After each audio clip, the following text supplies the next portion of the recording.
Bonjour, nous souhaitons la bienvenue à M. Villeneuve du Regroupement pour la valorisation de la paternité.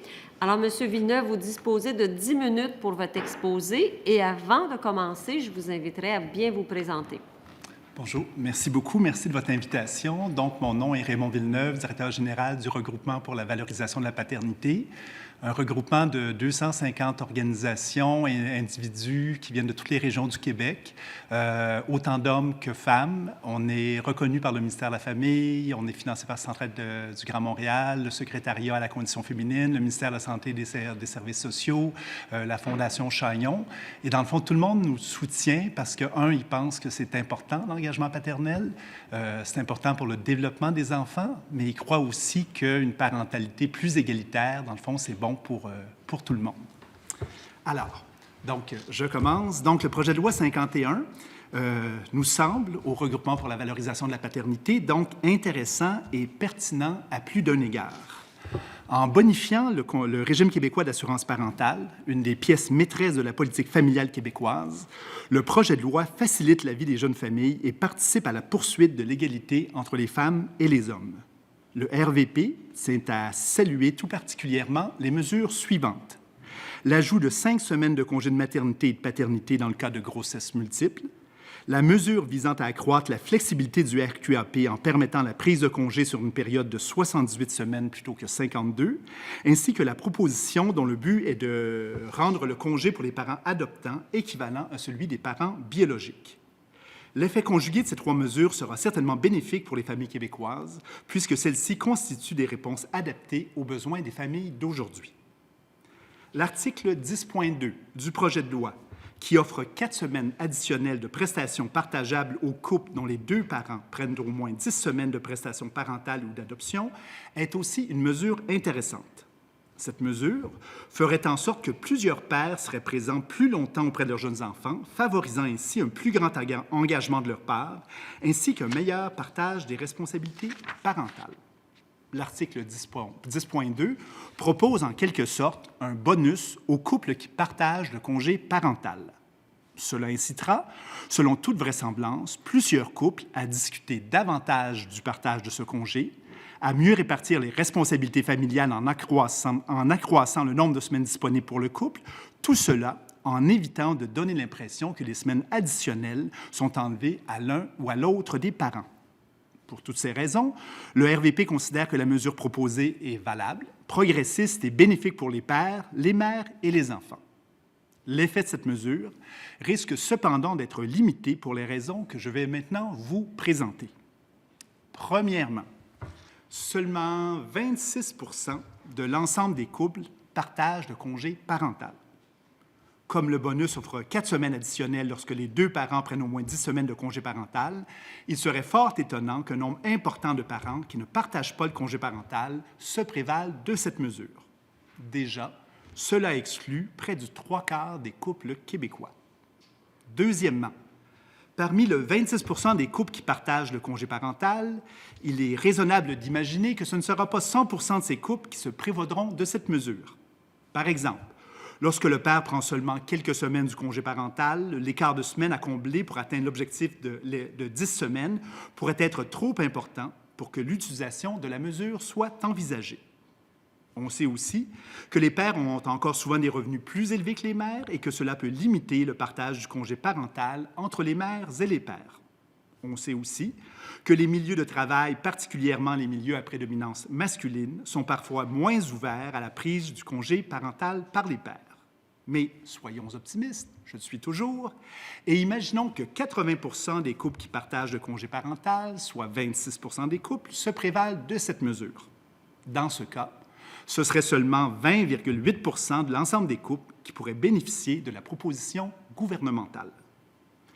Quelles que soient les hypothèses envisagées, il nous semble assez évident que la mesure proposée ne rejoindra qu'une minorité de couples et de pères.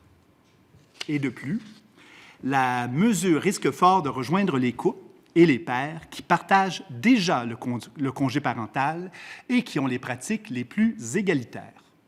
Les couples qui ont des comportements plus traditionnels ne seront donc pas, ou peu, selon toute vraisemblance, rejoints par cette mesure. Voilà donc sa plus grande limite.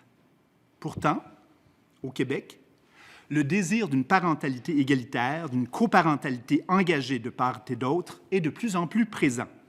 Des jeunes couples de la génération Y souhaitent vivre ensemble de plus en plus leur expérience de parents. Cela ressort nettement des sondages que nous avons menés au cours des dernières années. Les jeunes pères sont aussi de plus en plus impliqués dans le quotidien de leurs enfants et ils sont d'ailleurs, selon Mme Valérie Harvey, professeure en sociologie, les champions canadiens des soins aux enfants, presque à égalité avec les mères. Il reste bien sûr beaucoup de travail à faire, et ce tout particulièrement pour mieux partager la charge mentale et les responsabilités familiales. Les mesures proposées par le ministère du Travail sont donc de la plus haute importance puisque, toujours selon Mme Harvey, le rôle des parents se fige souvent pendant les congés parentaux. Afin d'éviter une division traditionnelle des rôles, il est donc essentiel d'intervenir rapidement pour réduire l'écart entre le nombre de semaines de congés prises par les mères et les pères. En 2017, globalement, les pères prestataires du RQAP prenaient en moyenne 9 semaines de congés et les mères prestataires 45 semaines. Cet écart est énorme. Le RVP reconnaît que les mesures proposées par le ministère du Travail dans son projet de loi 51 vont dans la bonne direction, sans nul doute. Mais, selon nous, il faudrait être encore plus ambitieux pour mobiliser davantage la majorité des pères et rejoindre ainsi la majorité des couples. Il existe une mesure universelle qui rejoint plus de 80 des pères prestataires du RQAP et plus de 70 de l'ensemble des pères, c'est le congé de paternité. Le congé de paternité fait maintenant partie de la norme sociale au Québec. Et ses effets sont indéniables pour rejoindre la majorité des pères et pour diminuer l'écart entre les semaines prises par l'ensemble des mères et des pères. Le RVP recommande donc d'accroître de 3 semaines le congé de paternité existant pour le porter à 8 semaines. Cette mesure enverrait de plus un message très fort à la société québécoise et au milieu de travail à l'effet que les pères sont des parents à part entière.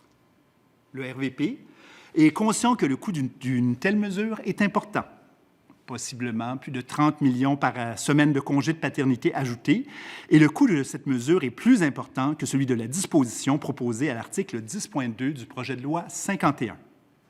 Rappelons-nous cependant qu'en 2006, le gouvernement du Québec a été visionnaire et n'a pas hésité à mettre en place le congé de paternité de 5 semaines dont on ne pourrait plus se passer maintenant. Nous croyons que le temps est maintenant venu de faire un pas de plus. Le ministère du Travail propose un petit pas de plus pour les pères et les couples, c'est bien. Le RVP, lui, propose un grand pas de plus pour favoriser l'engagement accru des pères québécois. L'enjeu est de taille. Assurer une présence plus grande des pères auprès de leurs jeunes enfants et réduire de manière significative l'écart entre l'ensemble des mères et des pères quant à la prise du congé parental. En Espagne, il est prévu que le congé de paternité passe de 5 à 8 semaines en 2021. En Finlande, il y a un projet encore plus ambitieux. Pourquoi le Québec ne pourrait-il pas se classer parmi les meilleurs au monde à cet égard? Les pères québécois sont les champions canadiens des soins aux enfants.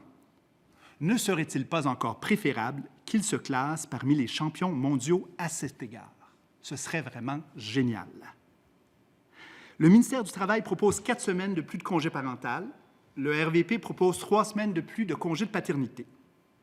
Dans le cas où le contexte financier ne permettrait pas de répondre immédiatement à notre demande, ne pourrait-on pas être créatif et imaginer quelque chose d'autre?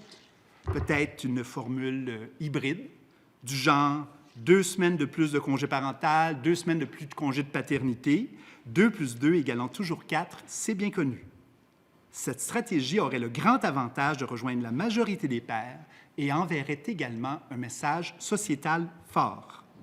Elle éviterait aussi de limiter les effets de la mesure à certains profils de couple.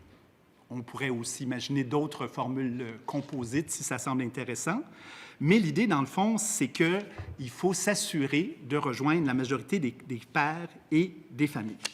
Et le congé de paternité est vraiment la mesure universelle. En conclusion? En conclusion, il est important pour moi de rajouter que la mesure du RQAP est extrêmement importante pour favoriser l'engagement paternel, mais il y a plein d'autres mesures avant et après le congé parental qui sont importants aussi et qui peuvent mobiliser le ministère de la Famille, le ministère de la Santé et des Services sociaux, donc de revoir nos politiques publiques et nos services à la famille et d'y intégrer les pères. C'est important également pour atteindre nos objectifs. Voilà. Merci, M. Villeneuve, pour votre exposé. Nous allons débuter la période d'échange avec le ministre. Vous disposez toujours de 16 minutes. Merci, Madame la Présidente. Merci, M. Villeneuve. Vous parlez avec passion. Vous présentez bien vos arguments. Merci d'être là. Peut-être certains commentaires. Bon, évidemment, l'incitatif... vous trouvez que c'est un pas dans la bonne direction. Vous avez cependant des doutes sur les retombées concrètes. Mais les doutes que vous avez sur les retombées concrètes, vous les appuyez sur des statistiques qui démontrent que les pères sont peu engagés. Fait qu'on n'est pas actuellement dans un environnement de parentalité ou de coparentalité égalitaire au Québec. On s'entend là-dessus. Je pense que les statistiques sont toutes à l'effet que les pères prennent le congé de paternité, poussent un peu pour certains, mais ne partagent pas. C'est cette espèce de philosophie-là que ce qui est partageable appartient à la mère et ce qui est exclusif appartient au père que moi, je pense, nous devons combattre pour contribuer à un avancement du paradigme social, parce que les statistiques actuelles ne doivent pas nous convaincre de ne pas aller nécessairement dans cette direction-là. Ceci dit, vous reconnaissez quand même que c'est un pas dans la bonne direction. Puis l'Organisation internationale du travail le mentionne d'ailleurs. Et je veux revenir là, puis je veux vous donner encore l'opportunité de vous réexprimer là-dessus. C'est d'abord et avant tout un dialogue qu'on souhaite entre le père et la mère, parce que je pense qu'il y en a peu de dialogue sur le partage des responsabilités familiales, donc d'inciter, ça encourage le dialogue concernant le partage de ce qui est partageable fondamentalement, puis changer la perception à l'effet que ça appartient à la mère. Parce qu'il y en a beaucoup de pères qui ont encore cette perception-là. Il faut combattre cette perception-là. La véritable égalité parentale, elle réside dans cette évolution-là des mentalités, selon moi. Puis ça contribue à donner une certaine légitimité au fait que le congé la prise d'un congé parental par les pères, c'est bénéfique. Puis il y en a qui ont beaucoup plus de misère. Un des facteurs qui nuit à cette égalité-là, c'est notamment les milieux de travail. Dans certains secteurs, il y a de la résistance, vous le savez. Puis on en parlait un peu tout à l'heure avec le groupe précédent, vous nous avez entendu. Les jeunes pères hésitent, les employeurs sont réfractaires. Fait de contribuer à l'évolution des mentalités aussi chez les employeurs pour leur permettre de réaliser qu'il n'y a pas que l'exclusif, mais il y a le partageable aussi qui appartient aux deux. Je pense que ça peut aussi ultimement avoir un effet positif sur le retour au travail des mères qui, elles, puis ça, c'est de l'égalité. Puis je comprends la mission de votre regroupement pour la valorisation de la paternité, mais vous le plaidez en référant constamment à la parentalité égalitaire. Et ça implique aussi la possibilité pour la mère de pouvoir retourner au travail. Puis vous hochez, vous êtes d'accord avec moi, parce qu'il y en a beaucoup de mères qui le souhaitent. Pas que partager, mais faire en sorte que ce soit réel, que ce soit concret et que le père puisse participer pleinement au partage des responsabilités familiales. Fait que moi, j'ai ma grande appréhension, M. Villeneuve, c'est que emprunter l'avenue d'accroître le nombre de semaines de paternité au-delà de l'incidence financière, là, parce qu'il faut certainement en mesurer l'impact puis s'assurer qu'on ne brise pas l'équilibre. La situation financière nous permet de continuer dans la direction des bonifications qui sont dans le PL 51, mais la pandémie nous a quand même forcé le conseil de gestion à négocier une marge de crédit auprès de Financement Québec, évidemment qui n'a pas été utilisée, mais il y a quand même une fragilité additionnelle là, du fonds. Mais mon appréhension, c'est que l'avenue de l'augmentation du nombre de semaines de congé de paternité contribue à cristalliser davantage la perception que les prestations partageables appartiennent prioritairement aux mères. Puis les études démontrent, encore une fois, je réfère aux études, que les pères désireux d'utiliser des prestations parentales partageables, ils ont encore l'impression, c'est une impression qui est réelle, selon les études que j'ai regardées, qui prive la mère, donc que ça se fait au détriment de la mère. Et c'est ça qu'il faut combattre, je pense, pour accéder à une parentalité qui est au-delà des termes, mais qui est pleinement égalitaire.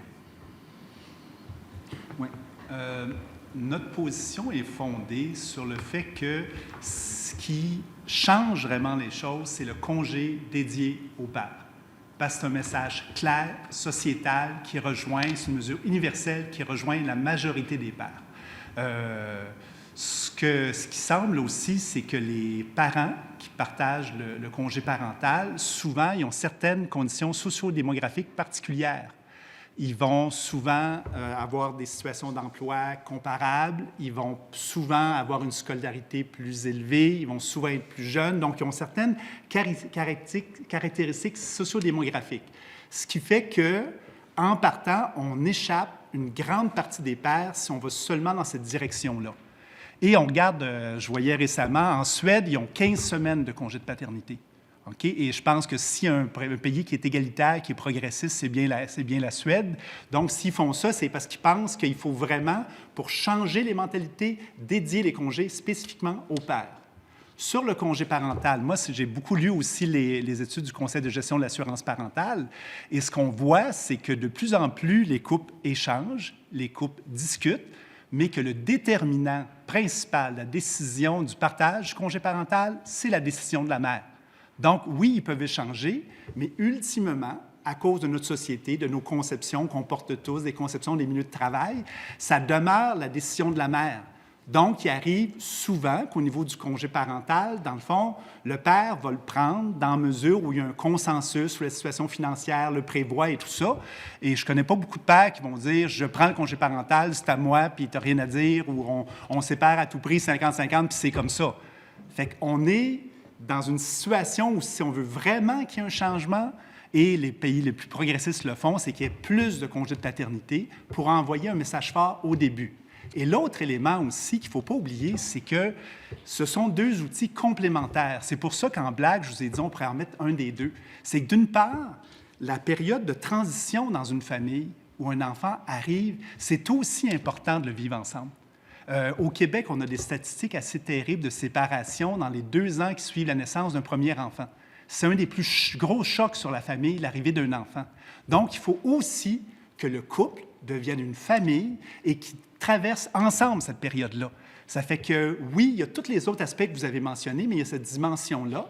Et après ça, on vous en parlait dans la présentation précédente, le fait que le père se retrouve seul avec l'enfant, c'est sûr qu'au regroupement pour la valorisation de la paternité, on est pour ça.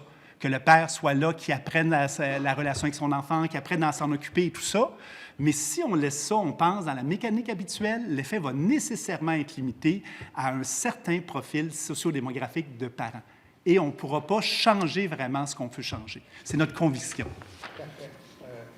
C'est intéressant comme discussion, puis j'ai beaucoup de respect pour votre point de vue.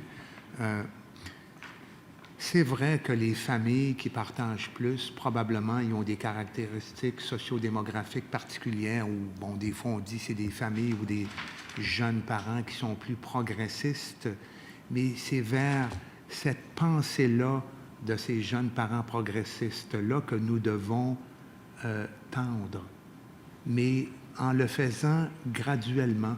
Puis il y a des pays extrêmement progressistes, comme l'Allemagne, qui a la même approche que nous, exactement la même approche que nous. Donc, il faut inciter les parents à développer l'esprit de partage, parce que de segmenter, de cristalliser les congés exclusifs, ça contribue, selon la littérature et puis selon l'OIT, à séparer aussi les parents, puis les mettre dans chacun leur canal, puis faire en sorte que même là, il y en a un qui va prendre plus, il y a un parent principal, puis un parent secondaire.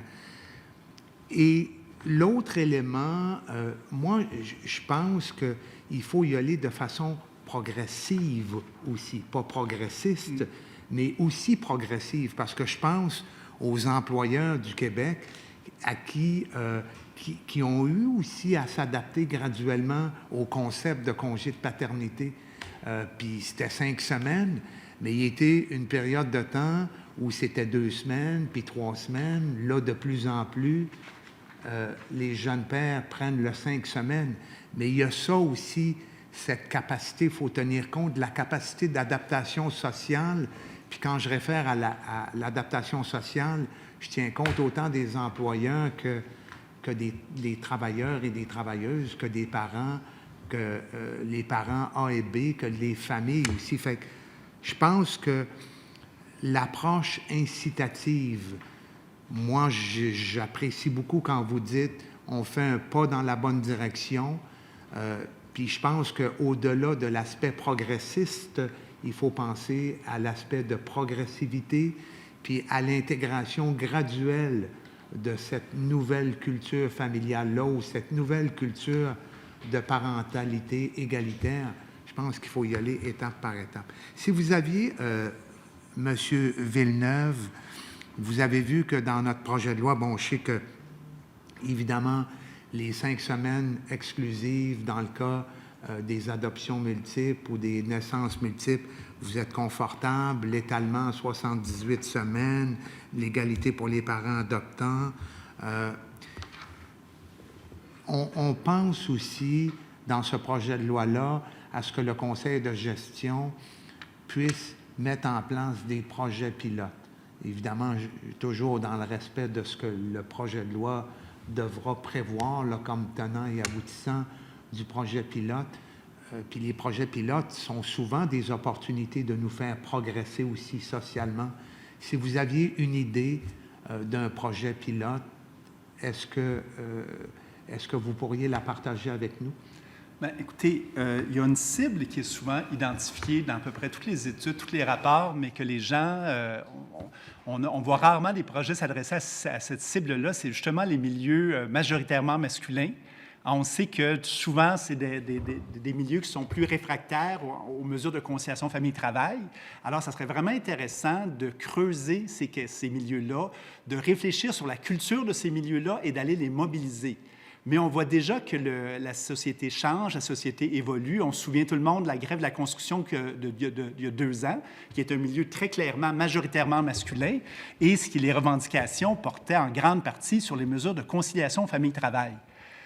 Si un père est en garde partagée, bien là, il peut y avoir des très gros enjeux dans des milieux qui ne sont pas adaptés. Alors, ça serait vraiment intéressant de dire que ces milieux-là, qu'on ait des actions spécifiques en tenant compte des mentalités particulières de ces milieux-là pour les mobiliser, et je pense que ça serait vraiment intéressant. Et particulièrement la jeune génération, je pense que les gens seraient prêts à avoir un dialogue à condition qu'on crée une espèce de safe space où on pourrait parler de ces enjeux-là. Parce qu'effectivement, dans certains milieux, ce n'est pas facile de parler de ça. Et vous l'avez mentionné un peu plus tôt, il y a des cultures organisationnelles qui empêchent ce dialogue-là. Si on avait des milieux qui pourraient explorer ces questions-là, je pense que ça serait extrêmement intéressant et que les gens ils réalisent finalement que c'est bon pour tout le monde. Si leurs employés sont plus productifs, sont plus efficaces, bien, ça va être bon pour les employeurs aussi. Mais il y a vraiment les milieux à majorité ou prédominance masculine. Je pense que c'est une cible vraiment sur laquelle on peut travailler de façon très intéressante. Je vais terminer avec vous recommandiez, bon, vous savez que le conseil de gestion de l'assurance parentale participe également à la stratégie gouvernementale là, sur l'égalité hommes-femmes. Vous souhaitiez qu'il réalise une capsule vidéo. Il s'est engagé d'ailleurs à le faire sur le partage des congés parentaux entre les conjoints. Je voulais vous confirmer que normalement, elle sera disponible, cette capsule vidéo-là. Donc, ce sera une façon de sensibiliser les familles du Québec ou les parents du Québec à l'importance du partage des congés parentaux. Puis ça va se faire à l'occasion du 15e anniversaire du RQAP. Donc, vous savez qu'il remonte à 2006. En 2021, on va souligner le 15e anniversaire du RQAP et la capsule vidéo, la campagne de sensibilisation va s'amorcer de façon contemporaine à ce 15e anniversaire. C'est une information que je voulais vous donner parce que je l'avais lu dans votre rapport. Mais c'est sûr, toute la sensibilisation, c'est quelque chose qui est important également, là. Absolument. Sensibilisation et pédagogie aussi en même temps. En conclusion? Merci beaucoup, M. Villeneuve, d'être présent, d'avoir partagé vos recommandations avec nous et la qualité aussi de votre argumentation. Merci beaucoup, puis au plaisir de vous revoir. Merci.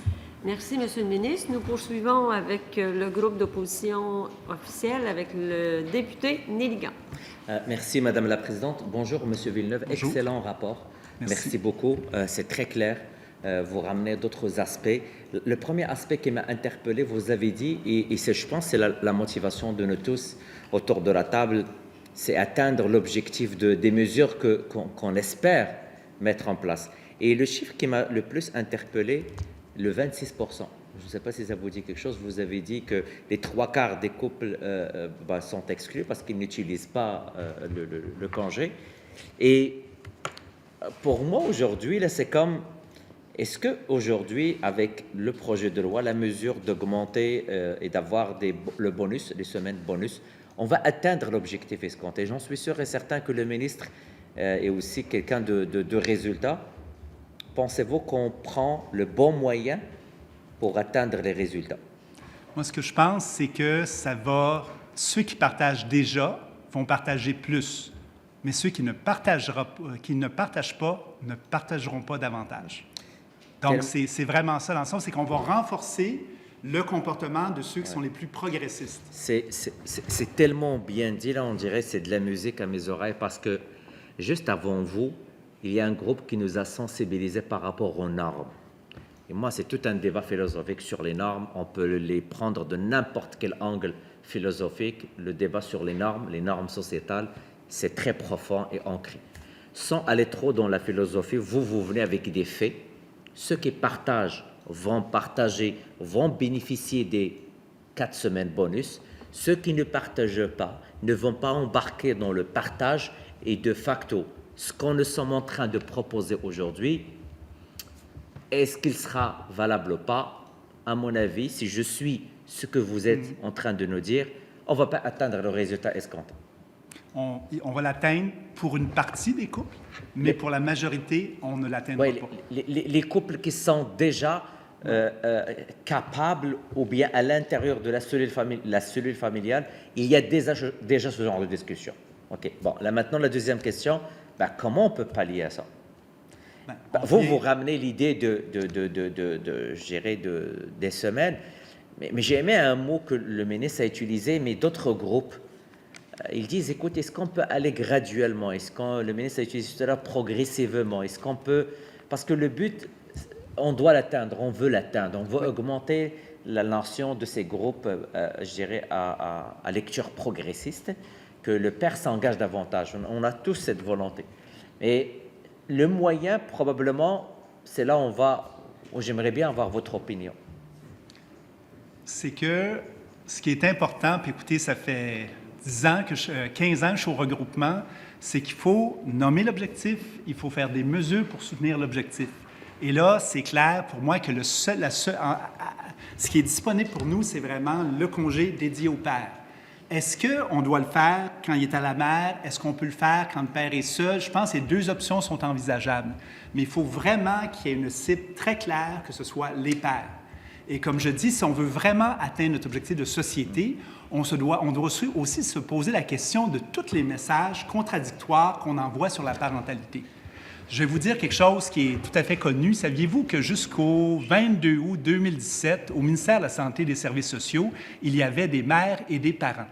Les mères étant des mères et les parents étant, la plupart du temps, des mères également. Il n'y avait aucune mesure spécifique pour soutenir l'engagement des pères. Ouais. Depuis le plan d'action ministériel en santé et bien-être des hommes de 2017, il y a maintenant des mesures spécifiques.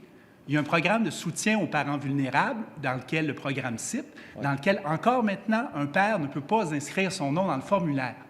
Alors là, la cohérence de toutes ces actions-là, tous ces messages-là qu'on envoie, on dit on veut l'égalité, mais souvent le père s'en va dans les institutions et on lui dit vraiment qu'il y a un parent principal qui est la mère et lui est le parent secondaire. La révolution, le changement qu'on souhaite vraiment va se faire quand l'ensemble de nos messages vont être concordants. Et on a un levier extrêmement important dans l'assurance parentale, mais ce n'est pas le seul. Alors, je nous incite vraiment à élargir notre regard et regarder tous les autres leviers, parce que sinon, ce qu'on fait d'une main, on peut le défaire de l'autre. Et très souvent, on n'est pas cohérent à ce niveau-là. Alors ça, c'est vraiment important. Ce qui est avant, après, autour du congé parental est aussi important que le congé parental lui-même. Mais vous l'avez très bien dit, et sérieusement, moi, le pourcentage m'interpelle d'emblée. Voilà. Moi, là, si je veux atteindre un résultat, je définis ma cible. Ma cible, ce n'est pas les 26. Les 26, moi, je pense, dès demain, ils vont applaudir le projet de loi 51. Ma problématique, c'est les 3/4 des couples qui n'utilisent pas ça. C'est eux qui devraient être notre cible aujourd'hui. Et c'est pour cela que je vous interpelle. Comment nous, en tant que parlementaires, on peut cibler ces gens? Et vous me dites, écoute, député de Nélégan, là, si vous avez cet amendement, probablement, ces 3/4 qu'on ne cible pas en date d'aujourd'hui seraient beaucoup plus intéressés à utiliser, à embarquer dans la cellule familiale et jouer leur rôle en tant que père. Oui, bien, écoutez, c'est exactement la logique qu'on a. Il faut viser spécifiquement les pères. C'est ça, c'est clair. Et le moyen existe, il est là, c'est une mesure universelle qui fonctionne. Écoutez, ce midi, je suis en conversation avec des gens du restant du Canada et je leur parlais de notre congé de paternité qui est pris par 80 des pères. Eux autres, ils me disaient, dans le restant du Canada, c'est 20 Donc, vous voyez, l'impact de la mesure, il est clair, il est net, il est précis. Et ils disaient, mon Dieu, vous êtes chanceux au Québec, vous avez cette mesure-là. L'idée, c'est le pas de plus. Ça prend une mesure dédiée aux pères. Ouais. Je pense qu'elle est là, il existe, le véhicule est là et il fonctionne. Je vous entends. Donc, la mesure dédiée, au lieu de 5, 8, c'est ce que vous proposez, recommandation numéro 1. Dans le projet de loi, ce que nous avons, c'est des semaines partageables. La mère met à la disposition ces semaines partageables et ils ont 4 semaines de bonus. Pour vous, c'est clair. Je vais le dire doucement, je parle trop vite. C'est clair que cette mesure n'est pas dédiée et ne va pas encourager l'implication de pères. Bien, c'est-à-dire qu'elle va encourager l'implication de certains pères. Ceux qui sont déjà, dans le fond, ceux qui partagent déjà vont partager plus. Donc, oui, les 26 c'est ça, tout à fait. On revient toujours au chiffre que vous avez dit. Ouais. Mais moi, dès le début, là, sérieux, vous m'avez convaincu de l'histoire du 26 parce que je l'avais dans ma tête, vous avez juste confirmé. Mon inquiétude, c'est qu'avec tout l'effort qu'on va faire, on ne va pas parler au bon public.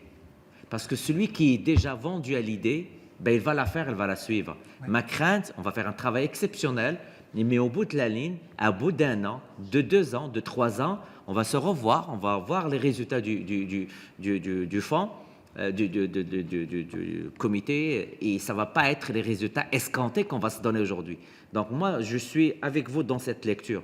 Mais pour atteindre les 3/4, ce que vous nous dites aujourd'hui, c'est uniquement les 8 semaines. Didier. L'outil est là, il fonctionne, il est éprouvé, il fonctionne dans d'autres pays du monde aussi. Je pense qu'on n'a pas seulement besoin de se compliquer la vie à cet égard-là. Oui. Une de vos propositions, numéro 4, poursuivre la réflexion quant aux meilleures mesures susceptibles d'inciter les pères à prendre un congé plus long. J'utilise souvent ça avec plusieurs groupes. Les projets pilotes, c'est une porte ouverte que je saisis à chaque fois. Avez-vous une idée à comment on peut plus impliquer les pères dans la cellule familiale? Ben, écoutez, il y a plein de stratégies. Nous, au RVP, on a mis sur pied un programme qui s'appelle le PAPA, Programme d'adaptation des pratiques aux réalités paternelles. Et ce qu'on fait, c'est de l'accompagnement des organisations qui travaillent avec les familles. Et on travaille avec plein de secteurs d'activité, les OCF, les haltes garderies, les CPE, les municipalités, tout ça, parce que trop souvent, dans le fond, les services à la famille sont beaucoup des services mère-enfant où on est content de recevoir les pères. Mais là, si on veut vraiment faire de la place à tout le monde, il faut réfléchir sur les pratiques. Et tous ces groupes-là que vous connaissez, donc vraiment, ont des projets pilotes pour réfléchir sur leurs pratiques, pour comment faire de la place aux pères. Et faire de la place au père, d'une part, c'est de faire de la place à un parent masculin, mais d'autre part aussi, c'est plus compliqué que ça, c'est de réfléchir aussi en termes de coparentalité. Parce que souvent, on a une logique d'intervention, de soutien, la mère, l'enfant. Mais si on pense en termes de coparentalité où il y a 2 parents, c'est une nouvelle façon d'approcher ces enjeux-là. Et je pense qu'il y a beaucoup de chemin à faire à ce niveau-là. L'autre recommandation qui me parle beaucoup, là, c'est mesurer l'impact de la bonification du congé parental sur la durée du congé pris par les pères ainsi que le nombre de pères rejoints.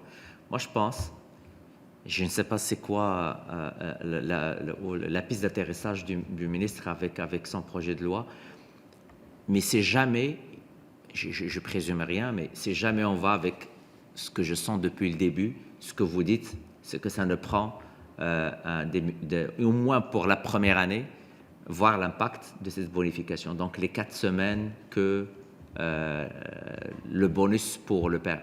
Est-ce que c'est en lien avec les caractéristiques sociodémographiques des pères et des mères, pour vraiment voir qui ça affecte de quelle façon. Et là, probablement, avec quelques graphiques, on verrait l'impact réel et qui sont touchés et qui est mobilisé. Mais là, est-ce que vous parlez de la mesure dans le projet de loi ou bien dans la mesure où vous dites, écoutez, moi c'est d'allonger 8 semaines, là?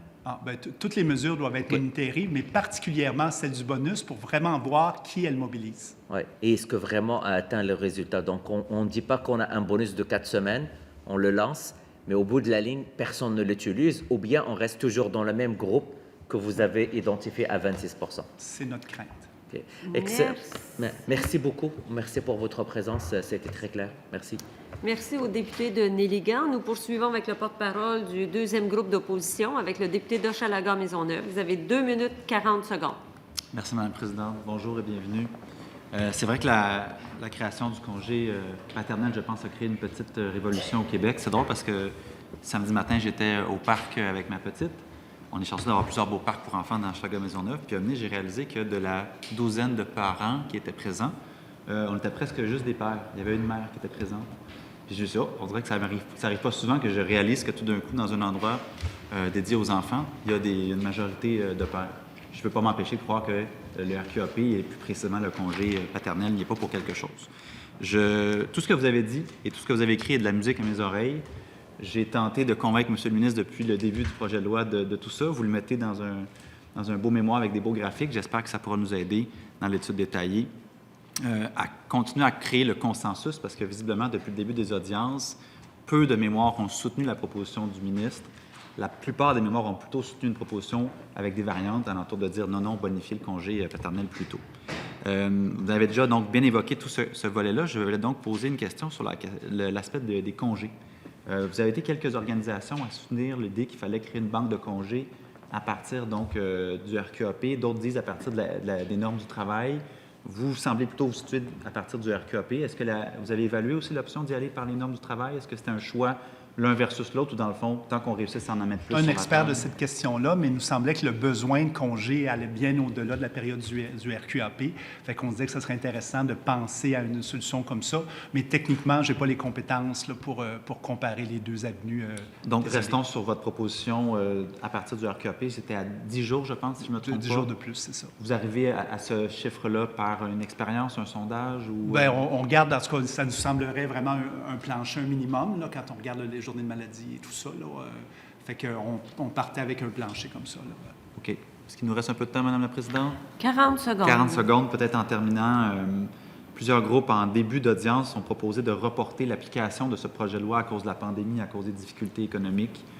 Qu'est-ce que vous pensez de cette idée-là?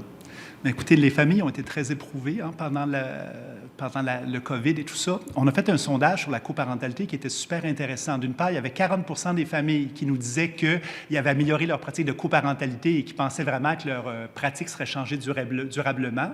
Mais il y avait aussi 25 des familles qui se disaient en détresse psychologique. Ce qui fait qu'on a les deux en même temps, mais il y a une fenêtre d'opportunité pour faire bouger les choses. Et il y aura toujours une raison pour ne pas faire des réformes sociales. Je pense qu'il y a vraiment une belle opportunité de faire des belles choses. Puis le Québec est vraiment un terreau fertile. Quand on sort du Québec, les gens sont envieux de ce qu'on fait ici. Alors, c'est chouette de continuer à être des modèles pour les gens qui nous entourent. Merci beaucoup. Merci. Merci. Alors, nous poursuivons avec la députée de Joliette. Oui, merci beaucoup pour votre présentation, toujours très pertinente et énergique.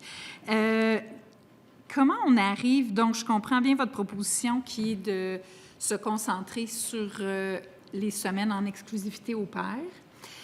Comment on arrive, parce que à l'équilibre entre créer le cocon familial, donc créer cette synergie-là entre les deux parents et les enfants, mais aussi faire en sorte que le père s'implique seul. Le groupe précédent favorisait l'idée de dire des semaines du congé de paternité seraient utilisables si le père les utilise seul et non pas conjointement avec sa conjointe. Qu'est-ce que vous pensez de ça? Quel équilibre? Comment on trouve l'équilibre pour faire en sorte que le père reste à la maison aussi avec les enfants, pas juste en second violon? Écoutez, ce n'est pas une question simple parce que moi, ce que je vous dirais, là, la réponse la plus honnête, c'est que pour une partie des pères, ça marcherait vraiment. Et pour une autre partie des pères, il y a des pères qui ne le prendraient pas parce qu'ils ne sont pas prêts. Les pères ne sont pas uniformes, les pères n'ont pas les mêmes pratiques. Il y a une partie des pères, on leur met un bébé dans les bras, ils sont super à l'aise, il n'y a pas de problème. Il y a une autre partie que dans 0-2 ans, ils ont beaucoup de difficultés. Ça, c'est documenté par la littérature. Souvent, les pères, ils ont la difficulté avant que l'enfant parle et joue et tout ça. Ça fait que d'avoir une solution universelle, ce n'est pas simple, mais c'est sûr que d'offrir la possibilité au père de passer 3 semaines de plus seul avec son enfant, c'est intéressant. Mais moi, là, je pourrais mettre je suis pas mal certain que ça serait pas tous les pères qui s'en prévaudraient. Fait qu'encore là, on atteindrait seulement qu'une partie de l'objectif. Donc, auprès des pères les plus progressistes encore. Vous voulez dire si on mettait 3 semaines, mais qui peuvent être utilisées seulement si le père les prend seul? Oui. Il y a une partie des pères qui ne sont pas rendus là. Oui.